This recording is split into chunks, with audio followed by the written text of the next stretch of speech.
வணக்கம் ஷர்மிளா.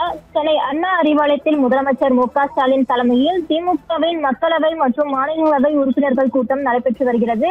குறிப்பாக வரவிருக்கும் நாடாளுமன்ற குளிர்கால கூட்டத்தொடர் திமுக உறுப்பினர்கள் மேற்கொள்ள வேண்டிய செயல்பாடுகள் மற்றும் விவாதிக்க வேண்டிய முக்கிய விவகாரங்கள் குறித்து முடிவெடுப்பதற்காக இந்த ஆலோசனை கூட்டம் நடைபெற்று வருகிறது. குறிப்பாக திமுக பொதுச் செயலாளர் துரைமுருகன் இந்த கூட்டத்திற்கான அறிவிப்பை வெளியிட்டிருந்தார். இதில் மக்களவை மற்றும் மாநிலங்களவை உறுப்பினர்கள் அனைவரும் கட்டாயமாக பங்கேற்க வேண்டும் என அறிவுறுத்தியிருந்தது. அதன்படி தற்பொழுது கூட்டம் நடைபெற்று வருகிறது.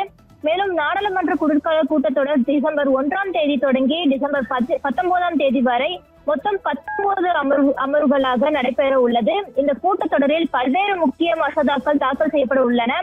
குறிப்பாக குற்ற வழக்குகளில் 30 நாட்களுக்கு மேல் சிறையில் இருக்கும் பிரதமர், முதலமைச்சர், அமைச்சர்கள் உள்ளிட்டோரை பதவி நீக்கம் செய்வதற்கான மசோதா மற்றும் சிவில் அணுசக்தி துறை தனியாருக்கு அனுமதி வழங்குவது போன்ற மசோதாக்கள் குறித்து விவாதிக்கப்படும் என எதிர்பார்க்கப்படுகிறது.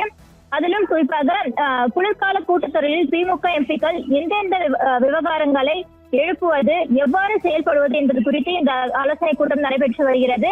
மேலும் 2 மாதங்களுக்கு ஒருமுறை எம்பிகளிடமிருந்து பெறப்படும் பணி அறிக்கை குறித்தும், கோவை மதுரை மெட்ரோ திட்டம் நிராகரித்தது குறித்தும் திமுக எம்பிக்கள் கூட்டத்தில் ஆலோசிக்க இருப்பதாக தெரிவிக்கப்பட்டுள்ளது.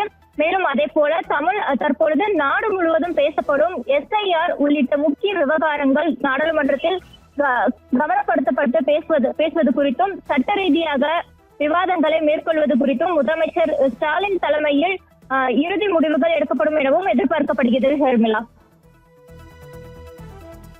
தகவல்களை வழங்கியமைக்கு நன்றி நந்தினி.